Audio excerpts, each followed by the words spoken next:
Hello, everyone. The date is October 25th, 2021. Let me begin with some comments and questions. A couple of people have been asking me about histories. I'm referring to conservative Judaism. Of course, there's histories of that, but the sort of thing I'm talking about is not so much history of the conservative movement. At least my interest in much of what we're dealing is interest in the Jewish Theological Seminary, which, although it's the rabbinical school for the conservative movement, was independent in many ways. And if anyone is interested, you can check out this. 2 volumes, Tradition Renewed. Look how thick this is. This will give you everything you want to know from really top people on the seminary. Edited by Jack Wertheimer. I want to respond to a couple things here. First, okay, Nat Lewin, who I see is with us. So let me just respond to everyone. He makes a very interesting point. First, he says, we spoke last class about Rabbi Ralbag and burning the siddur. And he heard, and maybe others heard, that I was making an analogy to Nazi burning. I never did that. What I said was that's what Kaplan said, and that's what the newspapers were. They were contrasting the Nazis burning Jewish books versus the burning of the Kaplan book. But he makes a very interesting point that the burning of the Kaplan book was a symbolic book burning. It culminated a formal proceeding. This is unlike the Nazis who burned Jewish books and the Catholics who set fire to the Talmud volumes. Their job was they were interested in destroying all the volumes they could. And this was more symbolic. And I accept that. That's a very interesting point. He also comments, though, that rather than putting the stress, if you want to talk about, I didn't speak enough about the Agudas ha-Rabbonim, perhaps, because they were the ones who put the cherem on the book. Look, at the end of the day, I don't see a problem. If the book bothers them, they could put a cherem on the book. It's just that it doesn't really play very well, as Rabbi Lamb said, in the modern day and age. I was asked about the Reconstructionist siddur. Does it mention God's name? And I said it, yes, it certainly mentions God's name, but I didn't have the siddur with me at the time. I'm going to show you now a copy of the siddur. I found it very quickly online. So let me pull that up for you and you can see that as well. Here you go. Should be on your screen now. Here is just a page from the siddur, from the Shemona Esrei, and you see it mentions God's name. So who is God? What is God? Well, it means different things to different people. Kaplan spoke about it in terms of like the power that allows you to find salvation, and this basically the force that leads you to good. There's different understandings of how to understand it. It's not a personal God, but they still use God, the name. Now, I'm going to show you, let me show you the Shema, because we saw that Ginsburg, Marx, and Lieberman were contemptuous of Kaplan abridging the Shema. So here's the Shema. It begins the way we know it, but then you go to the next page, and lo and behold, the first paragraph is okay, and then for some reason Laman Yirbu comes next, and then Vahaya, you don't have the regular Vahaya. It's they created their own Vahaya. Why? I have no idea. And then you see the Vayomer's Vayomer. So I'm not sure why they did that, but it's crazy, as was pointed out. I actually have a copy of the current Reconstructionist siddur. It's called Kol HaNeshama, Reconstructionist Press, and also it mentions God's name, but they'll take out all sorts of things. They're not crazy about Jewish particularism and obviously messianic ideas, but you'll find some unusual things that are in there you might not expect. You have Avinu Malkeinu here. And it says, for instance, our creator, our sovereign, inscribe us for good fortune in the book of life. Now, they don't really believe in a personal God. What are they having this prayer inscribe us? Because for Reconstructionism, the folkways, the traditional liturgy still has value, even if today you don't take it literally the way we might in the past. That just reminds me, I'm curious what they say about, I was going to say about Machaye Hamesim, but looking here, they don't have it here, so I'd be curious how they translated it. But they do have, they don't have the end bracha, but they do have, they change it to Machaye Kol Chai, that blessed art you, the fount of life, who gives and renews life. So it's like the old Supreme Court question of, in God we trust. You can interpret God meaning all sorts of things. That's why when they made the compromise in the Israeli Declaration of Independence, they couldn't say God, chas v'shalom, so instead they settled on Sur, the rock of Israel, because rock could mean the history, rock could mean the strength of the Jewish people, and rock could mean obviously the personal God. I want to thank Mike for calling my attention to something I did not know, and it's because I'm not in the Midwest. I showed you last class from this Michigan hashgacha, which I had never heard of, and they made a whole thing about how now you have conservative hashgachas, and we have to be careful that the rabbi is an Orthodox rabbi, his shul has a mechitza. And I said that I've seen, like in Philadelphia, you had a conservative rabbi gave hashgacha on some vegan places, but I haven't seen much. And I know of one item in my local supermarket that's a conservative rabbi, and it's a sort of thing. It's like, as they're called, chopped onions. So we're not dealing with anything complicated. However, Mike points out that there is such a thing, but all the products, I've never seen any of these products. They all seem to be in local Michigan products. I want to show you what they were referring to. I think you'll find it of interest. I did not even know such a thing existed. Maybe it's more than just Michigan. You have something in Michigan called Kosher Michigan with all sorts of products, and this is a conservative rabbi. So I get why in Detroit, you can go here, you can look at the directory, and he's really giving look at all these products. It goes, a whole list of them. So he's really giving a run for the money to the Orthodox. So I get now why they mention it. A number of you asked about, we spoke last class about the choir in Spanish and Portuguese. Someone said, are there non-Jews in it? I said, they can't be non-Jews in it. Well, I emailed the shamus, Zachary Ettinger, and apparently a number of you also emailed him. And I got the whole report here. There's no non-Jews in the choir. It's not like they're checking, though, as he explains so carefully. You don't, I mean, throughout historically, halachic Jews or not, but they're all self-identifying Jews. He did call my attention to something they found in the archives that Rabbi Kassin wrote to Rabbi Desola many decades ago. I think it was in the 40s. I don't have it in front of me now to check. Or 50s, that he heard reports that people came on the subway to come to the choir. And that's obviously a problem. Rabbi Desola answer was, we can't control what people do on their own time like that. I want to thank Sarah. Sarah called my attention. I'm really happy I made this public. Sarah called my attention to the following. Remember I said that rabbis walking down the aisle who haven't seen this? She writes to me that her and her husband were listening to the talk, and she said that my husband and I revived the custom at our wedding in 1993. Our parents felt it was a nice way to give kavod to the rabbis in attendance who did not necessarily get brachot under the chuppah. And she gives the whole list of who was in the rabbinic procession. She says at the time, many guests commented how nice it was, and it set the tone for the chuppah, but it didn't catch on.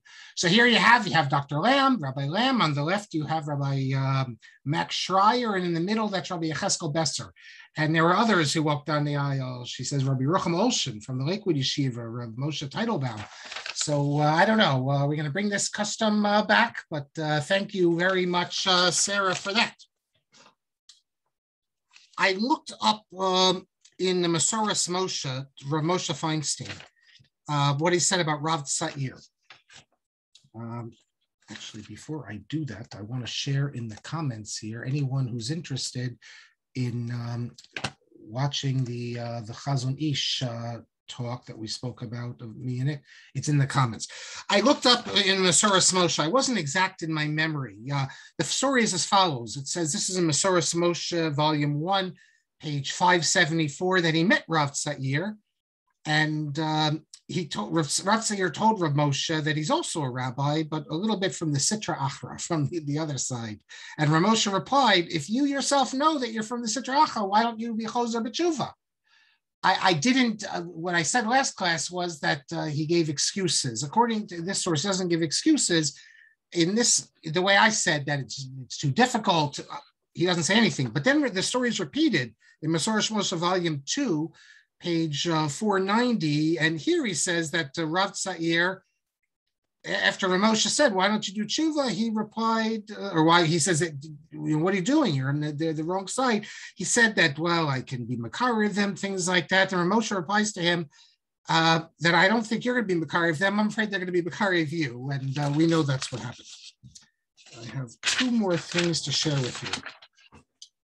Here's a very important book. This is called The Sanctity of the Synagogue. The case for Mechitza. It has all the documents. I don't know if you can see it here. Yeah. During the great Mechitza dispute that happened in the 50s. I mentioned how the Agudas Rabbanim would continuously come out with these public calls, declarations, not to go to a non-Mechitza shul. And these were directed to everyone. And I said that the Rav, he was only speaking to Orthodox Jews. If anyone doubts what I said, you can look in this book, page 110, where the Rav gives his strongest elaboration of the importance of separate seating. That's where he uses the term Christianization of the synagogue. But then he says as follows: I do hereby, well, first he says, I reiterate my statement that such a synagogue forfeits its sanctity. Quote, with full cognizance of the implications of such a halachic decision, I would still advise every Orthodox Jew to forego tefillah b'tzibur, even on Rosh Hashanah and Yom Kippur, rather than enter a synagogue with mixed pews, notwithstanding the fact that the officiating rabbi happens to be a graduate of a great and venerable yeshiva. I think we can medayek in what the Rav says. He's saying, I would advise every Orthodox Jew. He's not advising the typical Jew who doesn't know any better. Rabbi Soloveitchik, in his letter to Rabbi Shubo's synagogue, says he recognizes the value and the significance of this institution. He doesn't call it a shul, but this, I forget the exact language. But the Rav is not saying, he's not speaking to the non-Orthodox, the ones who don't know any better. But for Orthodox Jews, or those who grew up in an Orthodox environment, who know better, that's who he's speaking to. I think the Rav was very careful in his language. He's not saying, as the Agudas Rabbanim said, that every Jew should forego tefillah b'tzibur. He's speaking to Orthodox Jews. That's the language he uses, and that's how I have always understood him. And one more thing, and then we'll pick up. This takes us back a few classes more into the last semester, but I do want to say it because many of you were with us, and it was an error, or it was unclear on my part. I was speaking, I think a number of you will remember this.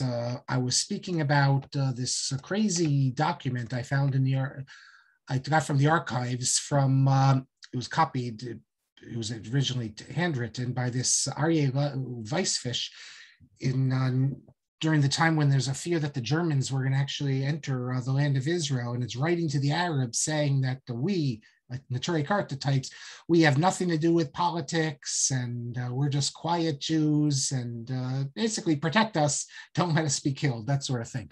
I forgot to mention, I said for some reason, I don't know why I said that this Leib Weissfish was Satmar. He's not Satmar at all. I knew he wasn't Satmar. I just was thinking in terms of the anti-Zionism.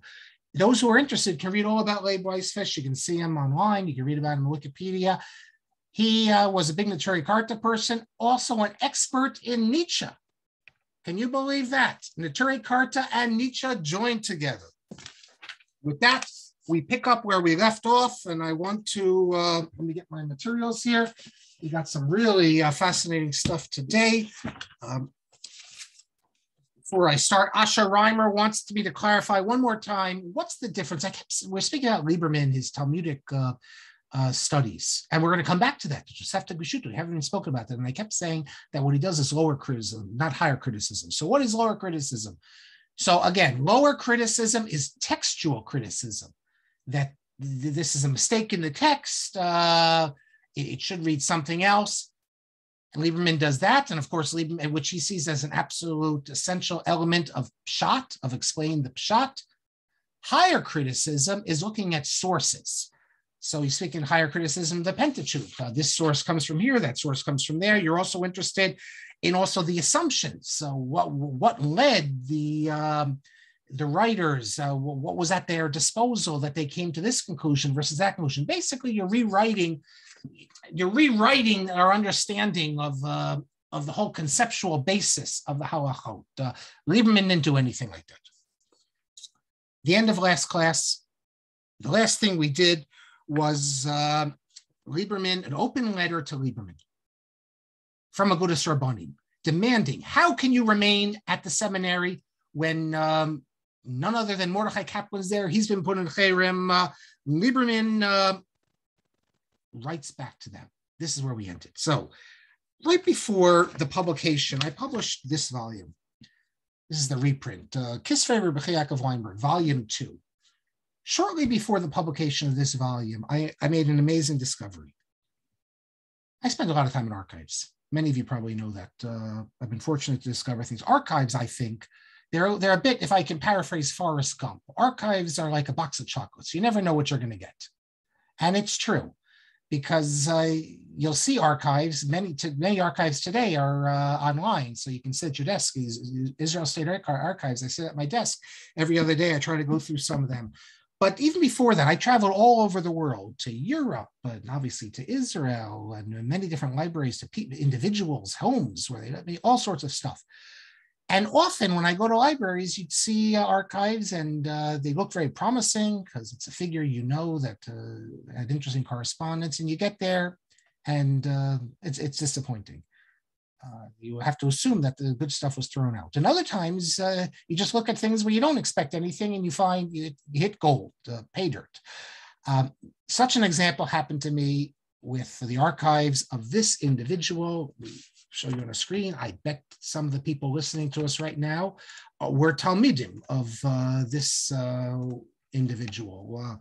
None other than Rav David Lifshitz, known as the Suvalker Rav, who I think it was 1941, he was able to get out of Europe, makes his way, of course, to New York, where Dr. Belkin gives him a position at the yeshiva, and he was Rosh Yeshiva for decades with many Talmidim. He also was had wide-ranging knowledge in Hebrew literature, all sorts of things.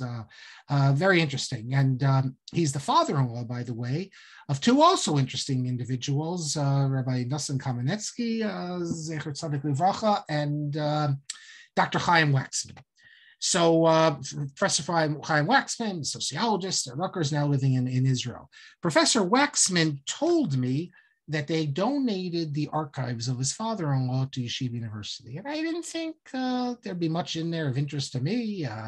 David Lifshitz was involved in the Agudas Rabbanim, well, really, he was involved in Rabbi Henkin's organization, Ezra's Torah. But I figure I used to go, before COVID, I often would go to YU to use the archives. So when I'm there once, I ask them to see the archives. It wasn't much. I found actually a letter from Rabbi Yaakov Weinberg, like an approbation type letter telling people he was traveling around raising money for the Mir Yeshiva to give him money. But other than that, there wasn't much in there. I'm turning the pages, and then I come across a copy of a letter from none other than Saul Lieberman, which obviously was circulated among Agudas Rabbanim members. Nothing less than his justification for remaining at the seminary. This letter was mentioned in a Pardes. The Pardes, the issue after the one where they attack him, they say that they got a letter from Lieberman where he justifies himself, but they don't say what's in it. So this was a great, great discovery, and this letter has been spoken about by many people. I included it as the appendix here. which had a relevance because in volume 1, I include 2 letters of Rabbi Weinberg to Saul Lieberman. So let me tell you what he says in this letter. Well, first of all, in the letter, Lieberman expresses his pain that an open letter in Apardes is published against him. He says, if the leaders of Agudas ha-Rabbonim thinks it's forbidden for me to teach there, why not summon him before a beis din? He says, his language is, let me read it to you. He says, why did you bring it to a beis din? Are you worried that I'll refuse to come to a beis din of Gedolei Torah? He's saying, of course I'll come to the beis din and I'll explain why I'm doing it. Today we live in an era where all sorts of people refuse summons to a beis din, but Lieberman's saying, of course I wouldn't. And then he says, incredibly, he says, I'm going to give you a secret here. I'm going to reveal it secretly. He says, before leaving Eretz Yisrael, I consulted with 3 Gedolei Yerushalayim, that everyone, Shekol Yisrael makir b'samchutam, all Jews recognize their authority. And then he says, and I will, if necessary, I will tell you who they are. He realizes now it's a problem and he doesn't want to bring them into this controversy. But he says, if you need to know, I will tell you. What did they say to him? He continues the letter. One of the people he consulted did not want to give a ruling one way or the other. The second said explicitly, She'ein hu roeh isur baror. He doesn't see a clear prohibition to teach at the seminary. And this is not so difficult to understand, especially if you're in Israel and you don't know the whole situation, the conflict, because there's no prohibition to teach non-Orthodox Jews. There's no prohibition to teach in a non-Orthodox institution, as long as you're teaching in line with traditional Torah values. Rav Moshe Feinstein has a few different tshuvot in which he's asked about teaching in a conservative Hebrew school, in a situation where the teachers would have the freedom to teach. You have it today. You have Lakewood people teaching in these conservative Talmud Torahs, as long as they are given permission to just teach Chumash the proper way or whatever they're going to teach. Are you allowed to do that? And Rav Moshe rules that as long as you're not pressured to teach anything in opposition to tradition, and especially if you need the money, it's permitted to teach in a non-Orthodox Talmud Torah. And we know that there's a long tradition of Orthodox Jews teaching at non-Orthodox Talmud Torahs. I never officially taught there, but when I lived in Boston, I would be called sometimes like the substitute. So on a Sunday morning, I'd go there. Rav Moshe, as I said, he has more than one tshuva on it. It's not like it's 100%, because he says also, but if you do teach at a conservative Talmud Torah, you are not. He doesn't believe you should be teaching at an Orthodox school at the same time. So although when I went to yeshiva, you had plenty of people who taught at the yeshiva, and then for extra money, especially in those days, it was very difficult. The Rebbes, they only worked half a day, only in the morning. So what did they do in the afternoon? Many of them taught at Talmud Torahs. Rav Moshe is actually very uncomfortable with this, and he's really more of a machmir. He says that although obviously there's positive aspects, you're teaching the kids Torah. On the other hand, people will assume, he says, that since you're teaching both at an Orthodox school and a conservative school, that if you want to send your kids to a Talmud Torah, you could send it to the conservative one, because after all, the Rebbes are teaching at the conservative Talmud Torah. So what's the difference? I'm talking about a day when some Orthodox or people went to Orthodox schools didn't go to yeshiva, so you had a choice which Talmud Torah. You might say, well, look, this Rebbe, I know he teaches at the school, I could send to the conservative, and that's a problem, because even though the Rebbe might be teaching in the Orthodox approach, once you're in a conservative synagogue, you become a member, all these sorts of things. Furthermore, Rav Moshe goes further and says that he's worried that even the teacher might be influenced by the school. So he says that you should only do this if you really need the money. And don't do it l'shem shamayim. It's incredible that Rav Moshe says this, but Rav Moshe says, don't teach in a conservative Talmud Torah l'shem shamayim. Say you're going to do it to expose the kids to Torah. Because he says you could do that. There's plenty of kids, Orthodox kids, there are kids who are not like I just say today, kiruv sort of thing. There's plenty of opportunities to expose people to Torah. You don't need to dafka be in the institution. the conservative institution. You can find public school kids. You can do all sorts of things. But so Moshe concludes, if you need the money, okay, you need the money, then you do it. But he's not 100% comfortable with it. But at the end of the day, it's permissible. So we can understand why the sage in Jerusalem would say, you're going to go teach Torah?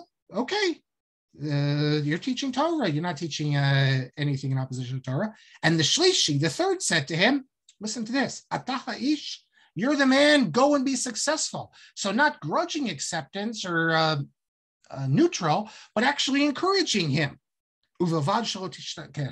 Just make sure you don't stay there.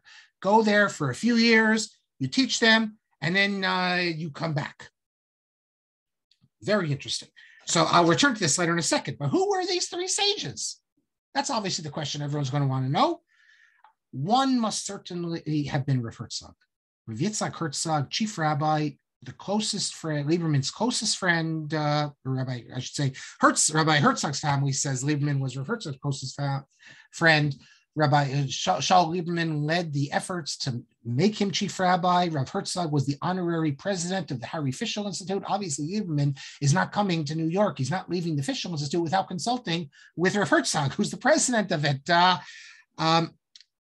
I don't know what thing Rabbi Herzog said. If he didn't give yes or no, if he said it's okay, or if he was enthusiastic, I have no idea. But Rav Herzog is definitely one of the three. Shulchan and Spiro, in their book, they take note of this letter that I published, and they asked Dov Zlotnick about this, Professor Dov Zlotnick. We're going to come back to Dov Zlotnick later, because Dov Zlotnick, who's also at the seminary and was close to the Lubavitcher Rebbe. And I'll play you what the Zlotnicks, we'll watch the video of Zlotnick and the Rebbe, and speaking about the seminary. And we'll get to that, and what the Lubavitcher Rebbe told Zlotnick, why he could remain at the seminary. So they asked Dov Zlotnick. Now, Dov Zlotnick was a chacham. He was a wise man. He knew about Mishnayos and Talmud and all these things. I have to say, though, he didn't know much about the Gedolei Yerushalayim, with all due respect to him. Oh, I'm also going to tell you later about Dov Zlotnick's, when he gave me Musar at the wedding. You'll decide who was right. Why do I say that? It's not a criticism. He didn't know. Because who did he mention? He mentioned Rav Zlotnick speculated. One was Ritzi Pesach Frank, who was chief rabbi of Jerusalem, and the other was Lieberman's father-in-law, Meir Bar-Ilan. Well, as for Tzvi Pesach Frank, I guess anything's possible, but I've never found any evidence that he had any relationship with Tzvi Pesach Frank. And as for Meir Bar-Ilan, first of all, we saw already his father-in-law was opposed to Lieberman coming to the seminary. Furthermore, Bar-Ilan was not by any stretch of the imagination one of the Gedolei Yisrael in Jerusalem. He was an Askan. He was the head of the Mizrahi. He was the son of a Gadol Yisrael, the Nitziv, but he was not a Gadol by any stretch of the imagination. So who was it? I think, again, this is just speculation, unless more evidence comes to light. But I would, if I had to guess on two more, I would say, first of all, Rav Zalman Meltzer. Why do I say Rav Zalman Meltzer? Because he was, of course, a universally recognized sage, and he was also on the board, the advisory board of the Harry Fischel Institute. It makes sense that Lieberman would consult with one of them. And also Rav Charlap, Rav Yaakov Moshe Charlap. He also was on the advisory board of the Harry Fischel Institute. I just assume that if Lieberman is going to be abandoning his post, remember, it's only temporary at this time, but leaving the Harry Fischel Institute, he's going to ask the Gedolim who are on the presidium. And that would be Rav Herzog, of course. And I think also Rav Zalman Meltzer and Rabbi Charlap. That's the latter two is just speculation. And we don't know who said what. Now, let me return to Lieberman's letter. He continues. And this explains why he agreed. Whether he knew all the details of the seminary, we said it's not clear, but he knew it wasn't, quote, orthodox. Exactly what that means, we're not clear about. But he says as follows. He says this to Rabbi Pardes. This is a letter to Rabbi Pardes, which was then circulated among the Agudas Rabbanim. He says, the seminary is a Mossad Chashuv. It's an important institution. He says, they allow me the freedom to teach what I want and how I want. No interference at all. He says, regarding this institution, if only another 2 or 3 Torah scholars, there's Torah true scholars, Shlumei Emunei Israel, would come in, we would turn it into a wonderful Torah institution. All we need are 2 or 3 more Orthodox teachers. And that explains why Lieberman made such efforts to bring in not just Orthodox scholars, but even Gedolei Yisrael. Bachurei Yisrael Tamimim. He says about the students at the seminary, this is 1946. They're innocent, or they're wonderful. I don't know how you want to translate Tamimim. I think they're innocent. They haven't been, that's the best way to put it. They haven't yet been exposed to incorrect ideologies. They're coming to become rabbis. And there's nothing that influences like the light of Torah. Here he's speaking very rabbinically. And by the light of Torah, which is placed in them, Lieberman says that we, teachers who believe in the Torah, we can have such an impact on these young people. Then he says, the seminary makir ba'ofen rishmi rak b'samchut ha'Shulchan Aruch. He says the seminary, Jewish Theological Seminary, officially recognizes the authority of the Shulchan Aruch. And as long as this authority is recognized, there is a hope. He says, I hope that soon, in Mirza Hashem, the Ha'atid HaKarov, the near future, will show the correctness of my choice. Turns out it didn't actually, but that's what he hopes. He says, Ani omer b'chol, I say with all the responsibility in my words, that I am certain that my presence in the seminary prevents the breaking out of a great dispute, which would cause a chil Hashem. And he says that this should be, this letter should be private. It should not be made public. So I guess maybe it wasn't passed around the Agudas ha-Rabbonim, just a few of them. And it shouldn't, but you can show it to who you wish.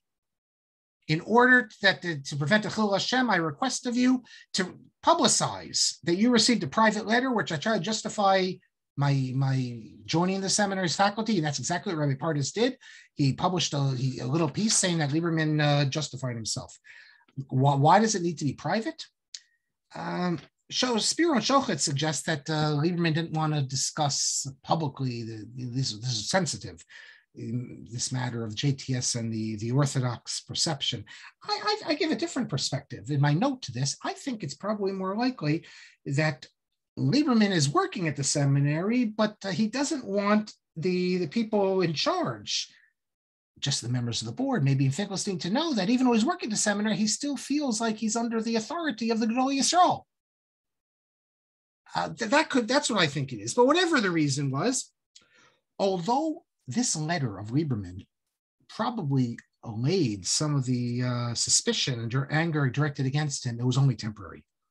In fact, even for those who accepted what Lieberman said in his letter, there still would be a reason to develop a negative view in the coming years. For one, contrary to what Lieberman was told by the unnamed sage, he did remain at the seminary.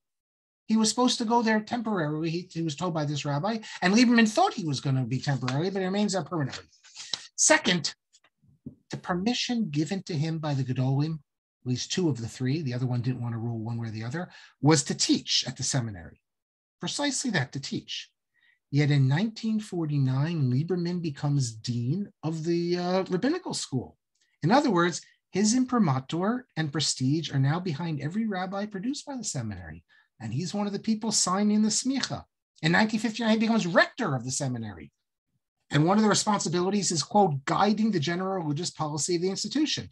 So there's no way you can remove him from, he's not just someone coming in teaching Torah. He's not someone coming and teaching at the Talmud Torah. He is someone who's connected in the most institutional of ways. And he's part and parcel of the conservative movement. He's the rector of the rabbinical school of the conservative movement. He's assisting it at the time that the Orthodox were trying to expose what they regarded as the conservative distortions of halakha. So you can't just claim you're a teacher. He is connected intimately to the institution. Furthermore, there's no question that the leaders of the seminary and of the conservative movement were able to use the presence of Lieberman at the seminary, the Orthodox called it a cemetery, as we said, at the seminary, to help legitimize the institution when it was challenged on religious grounds. To give you one example, Chief Rabbi Herzog comes to America, comes to New York after the war. And he's invited by Finkelstein to come to the seminary. And Herzog agrees to meet with faculty members of the seminary, but he will not go, but at a different place. He won't step foot in the seminary. I don't think today, by the way, Orthodox rabbi Chief Rabbi of Israel would agree to even meet with the members of the faculty. But Herzog was more moderate. He agreed to meet with some members of the faculty, but he wouldn't enter the building. Why? Because Kaplan works there. How can I enter the seminary when Kaplan's working there? Finkelstein replied to him, and this is quoted by Mel Scult in his book on Kaplan. He has the source there. Finkelstein says as follows for Herzog: "It can't be as bad as you think if Lieberman works here." So you see how Lieberman then is being used to give a hechsher, as it were, to the seminary. Well, the presence of Kaplan at the seminary is only one problem of many mentioned in the following nasty letter that Lieberman received. In the Lieberman archives, there is a very nasty letter. I'm going to read it to you, despite its strong language. We don't know who wrote this letter. The only thing we know is that this guy wrote the same exact letter, basically, to Louis Ginsburg, which I'll read you also. But let me read you this letter, which is found in the archives. I found it, but also Shochan and Spiro. We were working on our stuff at the same exact time. My little Kuntras comes out 2006, and theirs comes out 2005. So independently, we both found it. And here's what it says. And it's right there. Anyone can go get it. The archive is not online. A lot of things are not online, but you'll go. I have copies, obviously, of it. This is the letter. I'm sorry if I offend anyone.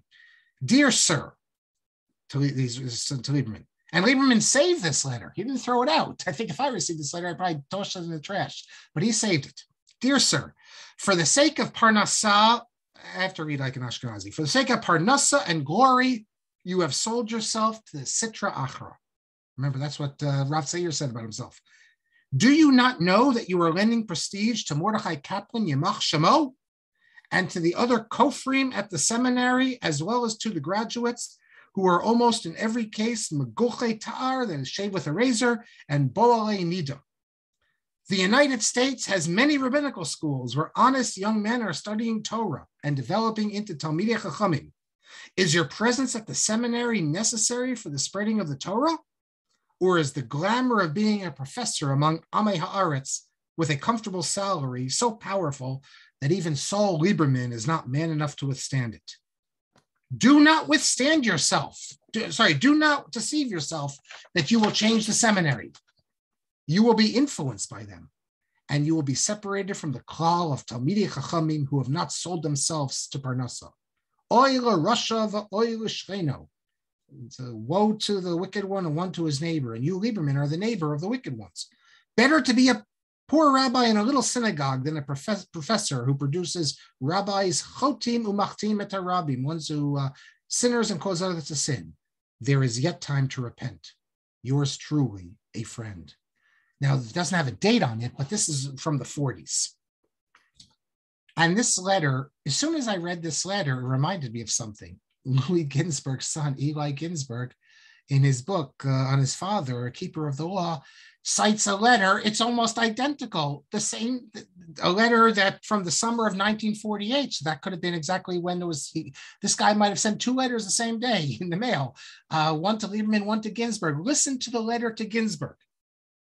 When you hear this letter, bear in mind the following. Eli Ginsburg tells us that within 24 hours of reading this letter, Ginsburg comes down with a severe case of shingles, the effects of which plagued him for the rest of his life.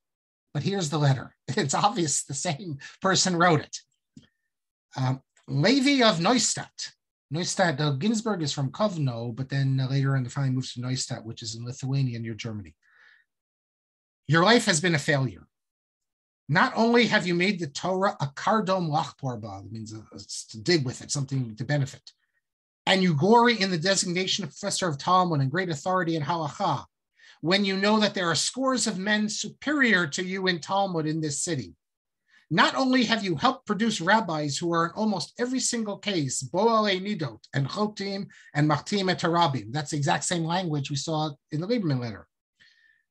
Not only are you a Poresh Min HaTzibur of the real Talmidei Chachamim who toil for the welfare of Kol Yisrael, but you have cast aspersion on the Talmud and supported the Kofrim. You declared at least twice, once in your legends and once in your students, his book Students, Scholars, and Saints, that the rabbis of the Talmud uttered their Haggadic statements on the spur of the moment. May the Almighty forgive you. And you support Weiss, that's Isaac Hirsch Weiss, in your denial of the authenticity of a great part of Torah Sheba'al Peh. Your works are full of echoes of the Kofrim. Remember your childhood hopes, and now see yourself not only as an associate of M. Kaplan, Yimach Shemo, but also in part responsible for him and others like him. For you, the authority, have undermined the faith of these Amei Haaretz. May the Almighty open your eyes and help you recant, to recall the harmful books, to repudiate your associates, the Kofrim, and to return to the Tzibur of Talmidei Chachamim. Yours sincerely, a friend. So this a friend writes the same letter basically to both Lieberman and Ginsburg. But notice Ginsburg, he accuses him of degrading the sages and writing kafira. He doesn't say that about Lieberman. Lieberman's great crime is that he's involved with an institution that has Kaplan and the rest. And yet, in opposition to this guy's letter, from Lieberman's perspective, everything he was doing was in the bounds of halacha, and he was helping rather than hurting the cause of traditional Judaism. In Spiro and Shochet, page 59 and 60, they quote from an interview that Lieberman gives to Haaretz. And Lieberman says that the dispute between myself, let's see, the year, I'll give you the year of this interview.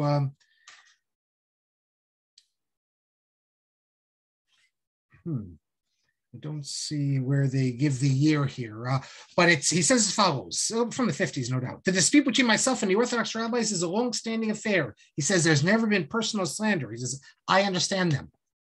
I know their actions are in the name of God. He says they think that my actions are harm orthodoxy, and therefore they justified in considering me a person harmful to their cause. He says, but I'm convinced of the opposite. He says they do their thing, I do my thing, and when we meet, we discuss matters calmly. And Lieberman says, I think that if I was in their shoes, I would even be more extreme relating to someone like myself. But Lieberman says, but I have an advantage over them, for I possess knowledge of certain facts unknown to them. In other words, Lieberman is saying that by me being at the seminary, I'm able to influence people in a good way.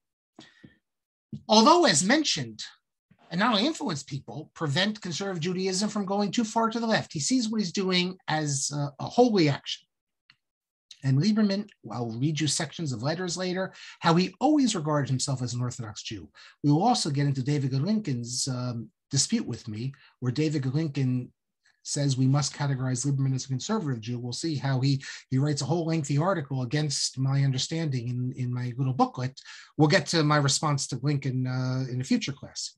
But although Lieberman always regards himself as an Orthodox Jew, when it comes to his students, is not the denominational label that's important, but their commitment to halacha. So, for example, I found in the archive, and I published in here, a letter to Chief Rabbi Isra Yehuda Unterman, in which he defends, and I'll read it to you in a second, he defends the skill and halacha acceptability of those conservative rabbis who are trained to write Gittin.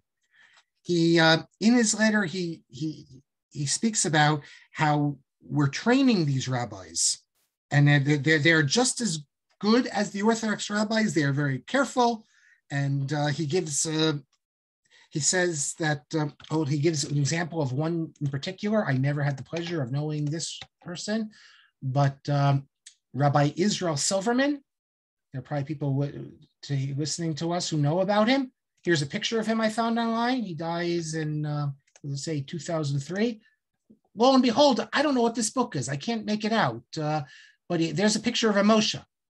So obviously on his desk there, you see that he has a book with Rav Moshe, a traditionalist conservative rabbi, and he's the one mentioned by name that as someone who you can accept his Gittin. And he says, I know for certain that Rabbi Soloveitchik gave him a letter for the people in Israel testifying that Rabbi Silverman's Gittin were to be accepted. There are other conservative rabbis or conservative figures. Boaz Cohen Boaz Cohen at the seminary, head of the Beis Din, Rabbi Saul Lieberman accepted his Gittin. Norman Lamb wrote about this. So Lieberman, these are his students, and he is willing to defend them when he feels they're being improperly accused of not being in line with halakha.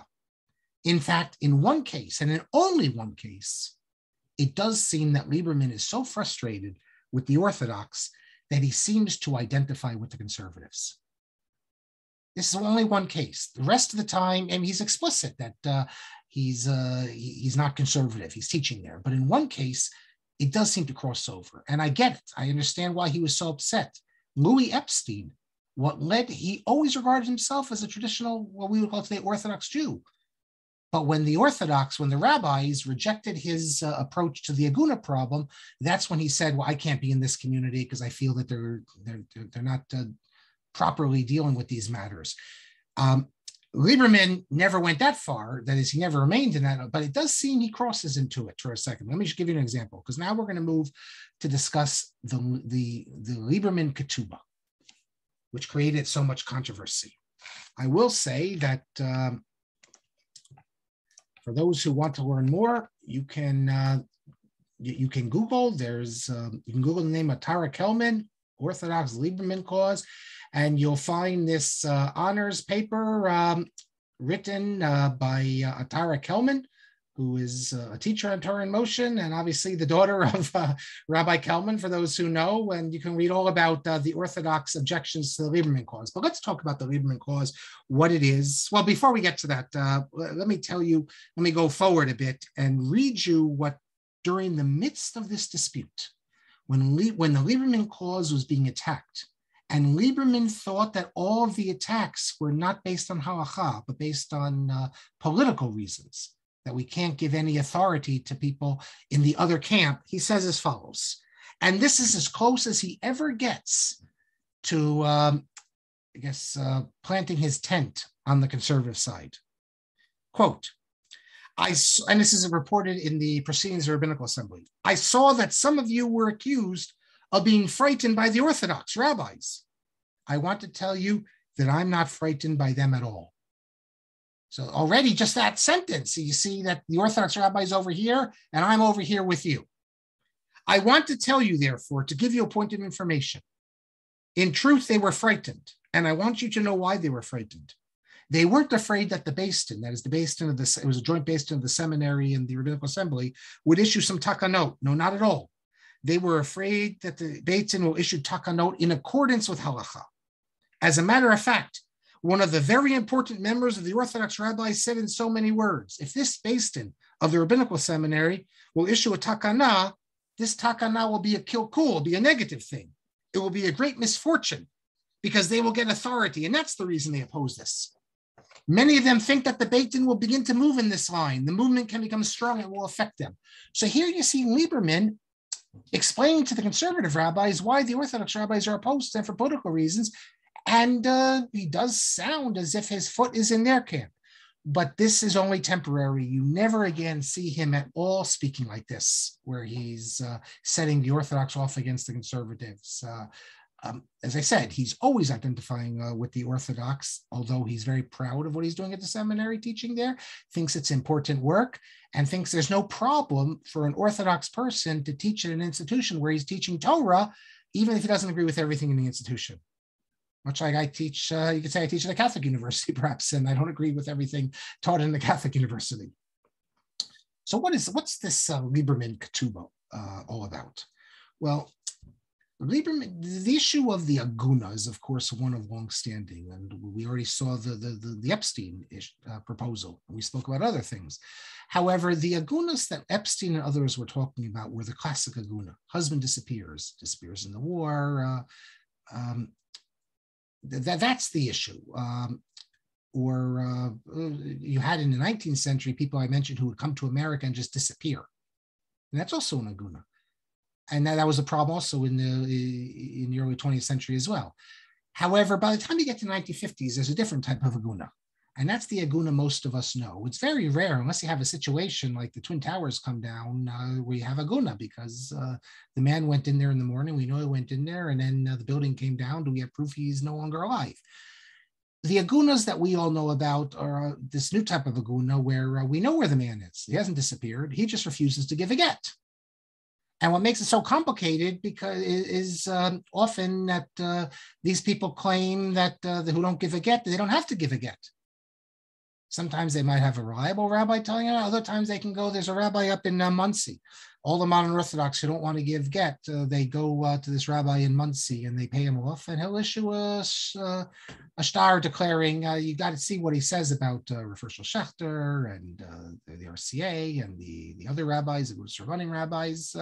He put them all in Chayram, this guy in Muncie. Obviously, he's a fraud, but he's getting it not accepted anywhere. But the stories you've heard, the guy, Mayor Kin of Los Angeles, who won't give his wife a get. And there's a few of these scoundrels who won't give it. So they all go to the same guy. So this is a new phenomenon.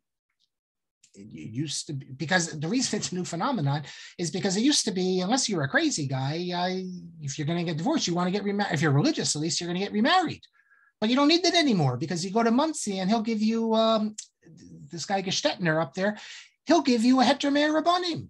And there's another guy also. I don't even know if Gestetner's still alive. There's two of them up there. But they'll give you a ha-Rabbonim. So American and the rest, they don't need to give the get. Normally, you'd have to give the get if you want to get remarried.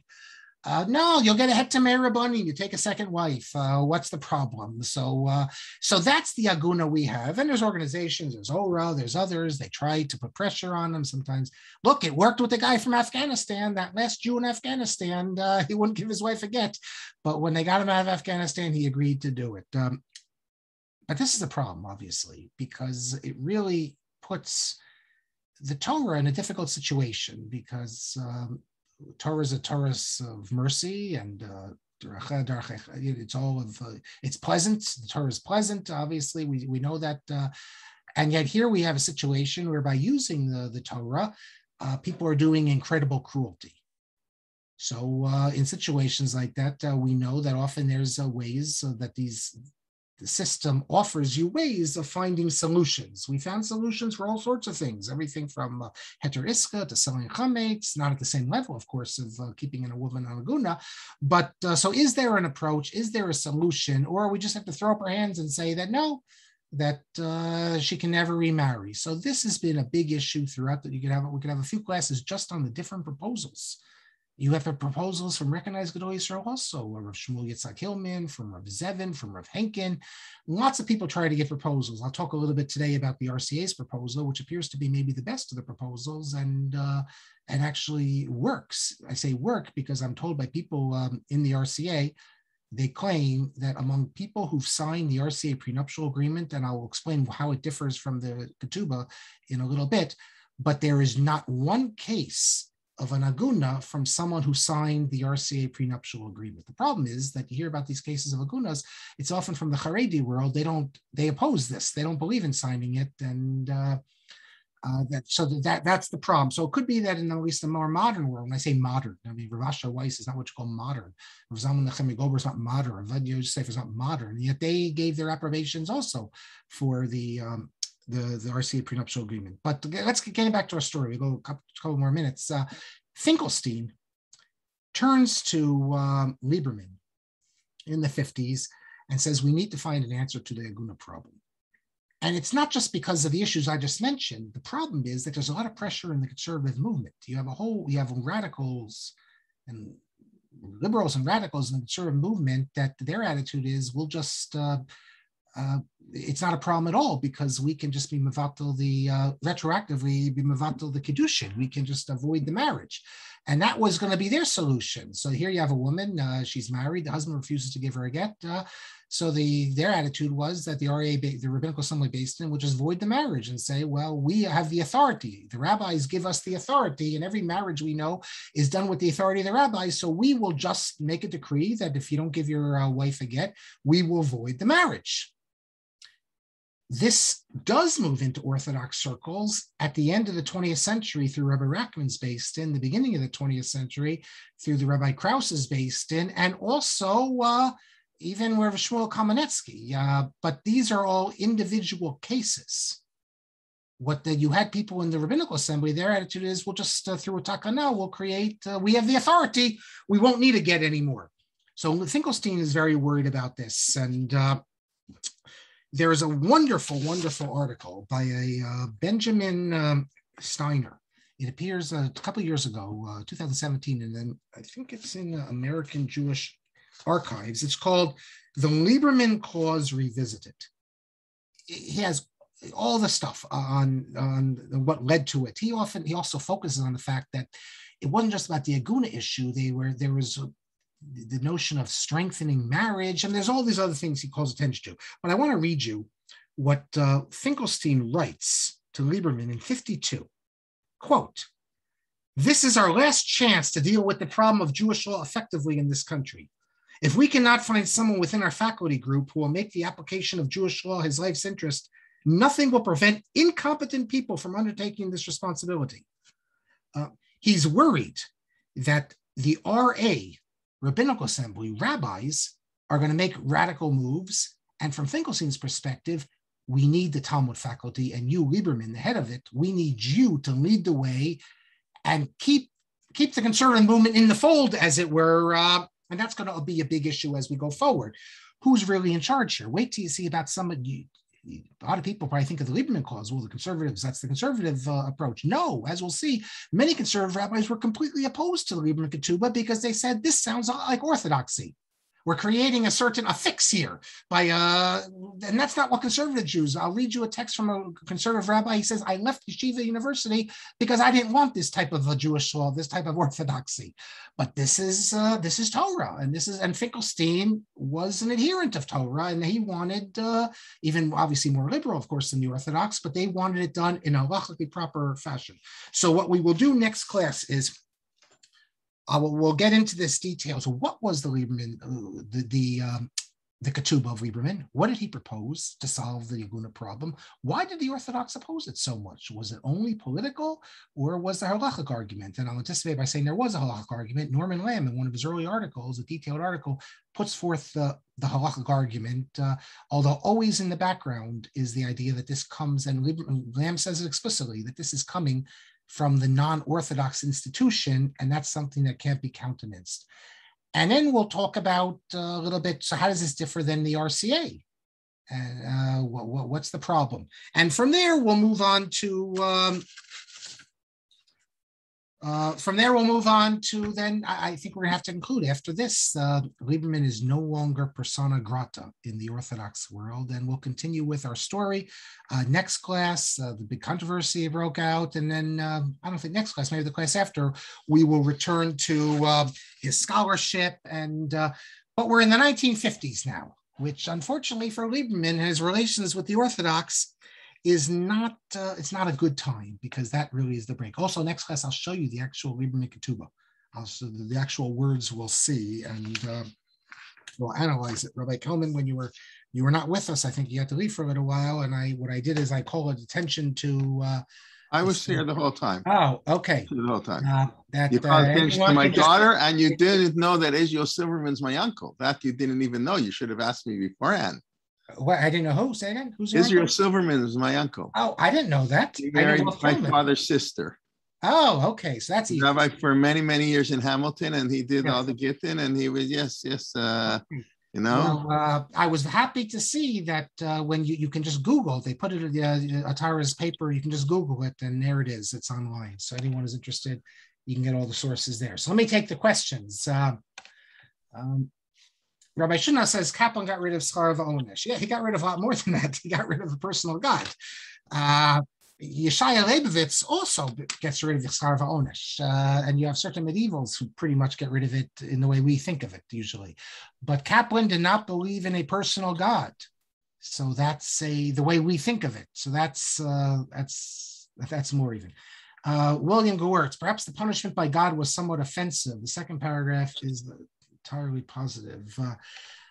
You can look at the siddur. There's many things in the reconstruction siddur are simply lifted from the regular siddur because people are attached to it. So there's no problem in that. But when the question is, they don't really, how they understand it, because they don't really have the same conception that most people think of when they're praying.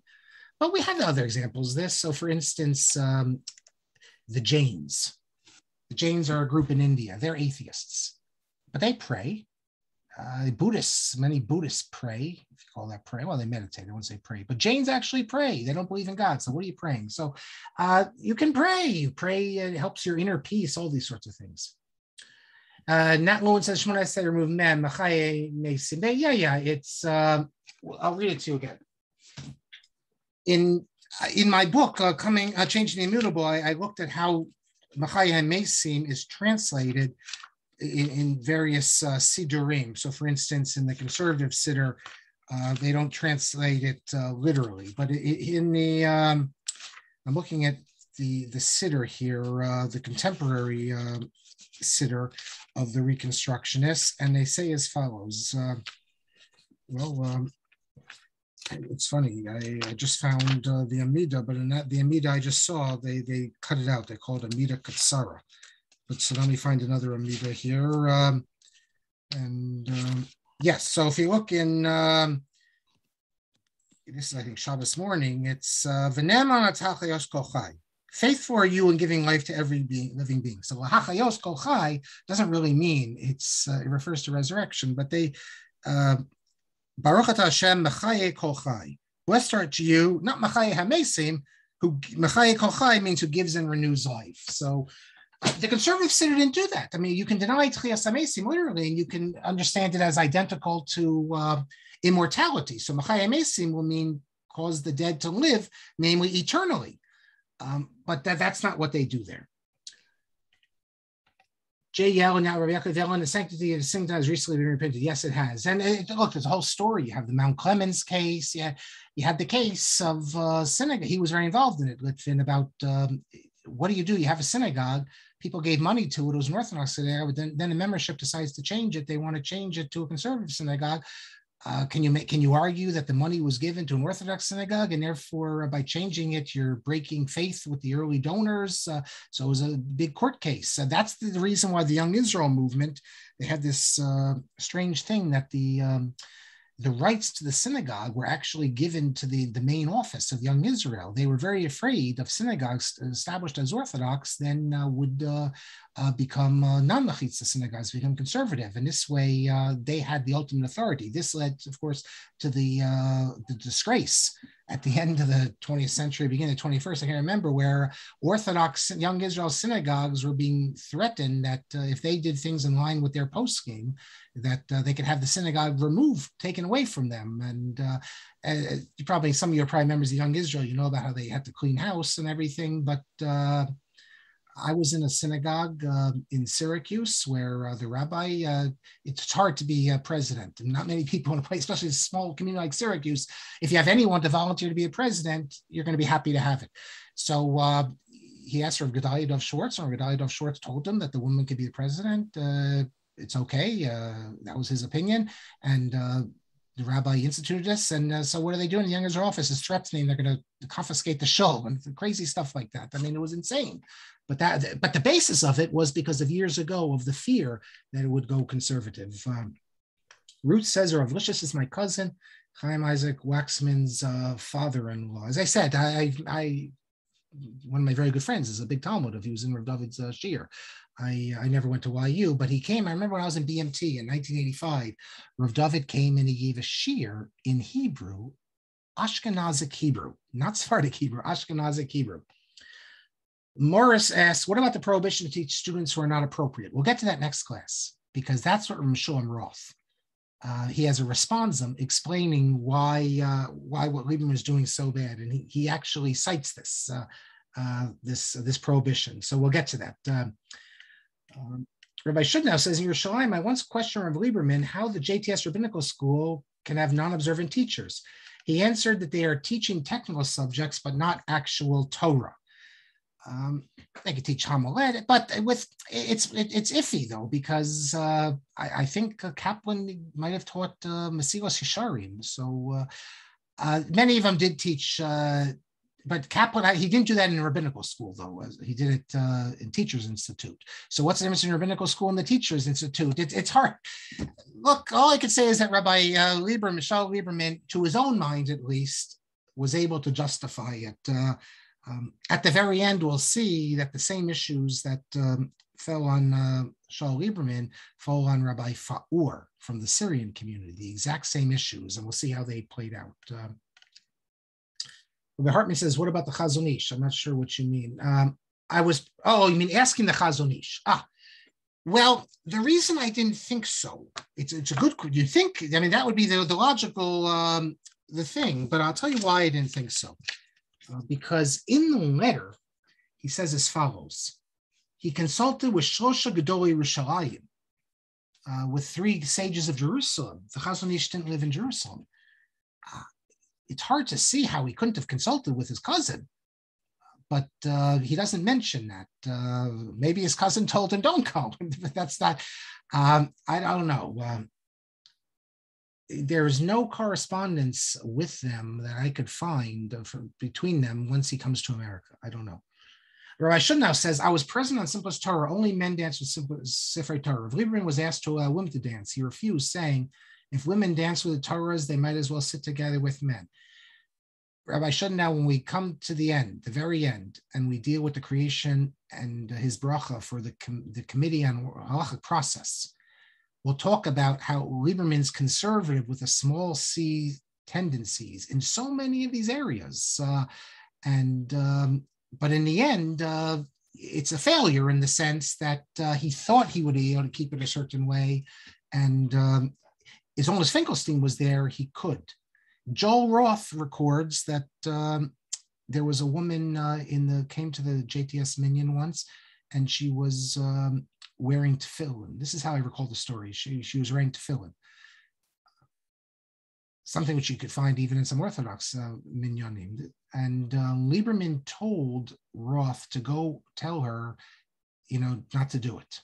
That's my recollection. It was tefillin, not a tallis. Maybe it was a tallis. I can't remember.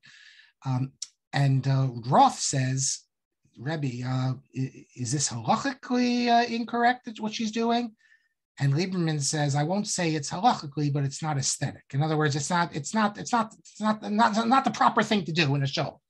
And Roth says that he told him, if you tell me it's halachically inappropriate, I'll tell her. But I'm not going to tell her if it's just aesthetic. So Lieberman had a very traditional sense. I was present. So is it tefillin? It was tefillin, and I saw the Grush, how he was looking. He kept looking back and like, how could this be? And what is this? Yeah. Pardon me for interrupting, but no, thank you. That's the best interruption. Maurice asks, wasn't Isaac Klein's Piskei Halacha also accepted by the Orthodox? No, Isaac Klein's Piskei Halacha were not. If you read his book, he has a Kitzur Shulchan Aruch, which any Orthodox person could read. It's a fine work, as long as you take out what he says about cheese and wine, and also swordfish. But it's a very big book. So if you take out those few pages, you still have probably like 400 pages. Isaac Klein, he's a big Lamdan, comes from Yeshivas Rabbi Yitzchak Hanan, but his psakim were not accepted by the Orthodox. Although I'm told his descendants are all Orthodox and they accept their Zaydis views. Someone privately asked me, in my view, was Lieberman's decision to remain at the seminary a huge mistake? Although he's admired by some and his genius is recognized, he certainly does not have the recognition he would have had he gone to YU. Was it a poor decision? Let's wait to the end, because there is a tragic element. He gave his whole life, basically, or the second half of his life, to the institution, and we'll see what happens. And we're going to go through his tshuva against women rabbis, which today would be regarded as reactionary, because you have all these, in the liberal Orthodox world, you have women rabbis. And his letter, his short letter, which I published for the first time it ever appeared in print, to the Committee on Halachic Process. So in a sense, it is tragic because it didn't work out the way he hoped it would. So I'll give my judgment, as it were. Who am I to judge? But just as a historian, judgment. Rabbi Shapiro says Rabbi David Lincoln studied Yeshiva's Kol Torah in Beit Vegan. He was my rabbi for Chicago. I don't know David Lincoln. I'm not sure what that's related to. Now, what about Eliezer Berkowitz's proposal? Well, Eliezer, if you go to Torah, these classes have encouraged a lot of people. I'm getting emails a couple times a week of people listening to the Torah in Motion website, the podcasts, including someone who just emailed me about Eliezer Berkowitz. So if you're interested in the podcast, I did about 4 or 5 classes on Berkowitz. You can go to the Torah in Motion website, and there I talk about Berkowitz's proposal. But Berkowitz's proposal comes out of the same genre and the same milieu as Lieberman's, that we have to do something about the Aguna problem, not just because of the women who are suffering, because it's Chil Hashem. It's bringing disgrace on the Torah that these scoundrels can just leave their wives and they go off and do whatever they do. There has to be some solution. And there is a solution, but sometimes it just takes the rabbis, they have to work at it. They try, they come back and forth, and eventually they'll come up with something. And I think, as I said, with the RCA, which we'll look at it next class, we've come up with something which doesn't maybe help the people who've already married, but if they follow the way they're supposed to, it's appropriate. And I'll tell you something, many people who oppose the Lieberman proposal, they oppose the Epstein proposal in the Orthodox world. I'm not talking about Lamb. Lamb gives good halachic arguments. We'll talk about them. But a lot of people gave this attitude that they're getting married. In the Lieberman book, I quote Rabbi Jacob Levinson saying that the day they're getting married, you're talking to them about divorce. What kind of insane person are you? This is the happiest day of their life. No, every rabbi today, they some of them do it. I know my kids, it was done the day of the wedding. During the Chassan Tish, they signed the prenuptial agreement. Not only that, one of my kids under the chuppah, the rabbi said in describing that this day, and he says, I want to tell you that both the Chassan signed the document, and they explained for all the people what was signed, why it's important that and that this is done for the sake of Kol Yisrael. We all do this today, and we all should do this, and no one thinks anything of it because, look, this is an act of love. You love the wife. God forbid something in the future happens, at least now you're doing the proper thing. But when you read the way people describe how insane it is to talk about this when they're getting married, it shows you that for many of them, it wasn't halachic arguments. It was coming from the wrong side. That's always going to be a problem. Mari calls attention to Rabbi Riskin's proposal. Yes, Rabbi Riskin has a proposal, not accepted. Nat Lewin, of course, obviously the expert in all these matters, and we'll talk. Nat Lewin had he told me a very interesting story about, wait till you hear who ended up supporting the Ketubah, the Lieberman Ketubah, at least for legal purposes. I'll read from his letter about, and his, in the Avitzur versus Avitzur case, which shows, I'll tell you, all the people in the next class who said that this would never stand up, and yet it did stand up in court. And Nat Lewin, of course, was a major participant and perhaps the reason for this standing up in court. I'll tell you the story. But Nat says, the legal issue in the Mount Clemens case was whether removal of machitza was a departure from doctrine, and the Michigan Supreme Court held it was. iPad asks, the Young Israel donations, what about the return in Germany of reparations and the property of Reformed synagogues destroyed by the Nazis and given today to Orthodox community? The way it's done, I think they assume that all these, if they know who it is, then they give it back. But these synagogues were destroyed. If you could say, for instance, there are synagogues in Berlin that are still there from pre-war. If you can show that these books or this stuff came from that synagogue, they'll give it to them. But the rest of them, they've decided after the war to distribute them to synagogues. So they never said, well, if it came from a foreign synagogue, it shouldn't go to an Orthodox, or even vice versa. They just decided to give them out, and I think that's appropriate. And finally, or two more, a private question. Someone wants to know, is there halachic discussion of publishing private correspondence, such as the one you mentioned from Lieberman, etc.? That's an old dispute, but every issue of Moria and Sefer Yovel and every auction, they're publishing private correspondence every day of the week, almost from the Rambam to every Gadol B'Yisrael. The assumption is that Gedolim, when they send letters, it's understood that they're not just private, that they speak the Torah message, and that I'm not talking about if they they stub their toe or something like that, but anything of substance. And this has been the tradition forever. Anything of substance that any great rabbi ever says in any letter is regarded as Torah and is continuously published, always published. And there's journals that exist just to publish this sort of stuff. And I include Lieberman among these as well. And finally, Rabbi Kalman says the Ketubah is even worse, in quotes. I recall Rabbi Wilkstein taught how a rabbi should never translate Ketubah at a wedding. Half the people might walk out. Okay. Ketubah is the first prenuptial agreement. That's what it is. Yes, but the problem is there's the opposite reason. It was the opposite. That's the point that you can't. What you're saying is correct, that if people think that it's a disgrace to talk about divorce under the chuppah, the ketubah itself is designed for that. So of course, we look at that. But the Lieberman will get into this. The problem with the Lieberman ketubah is the vagueness. It leads to this issue called asmachta that we'll talk about. But okay, through trial and error, as I said, I'll read you at the end, then I'll talk to you what the RCA. We seem to have come up with Nat, who's been with us. If you look in Yeshurin, there's a whole discussion on the get law, New York get law, and he was involved with that as well. And these are complicated things. I don't want to get into that. There's people who are experts, obviously not Ruin from the legal side, and there's halachic experts.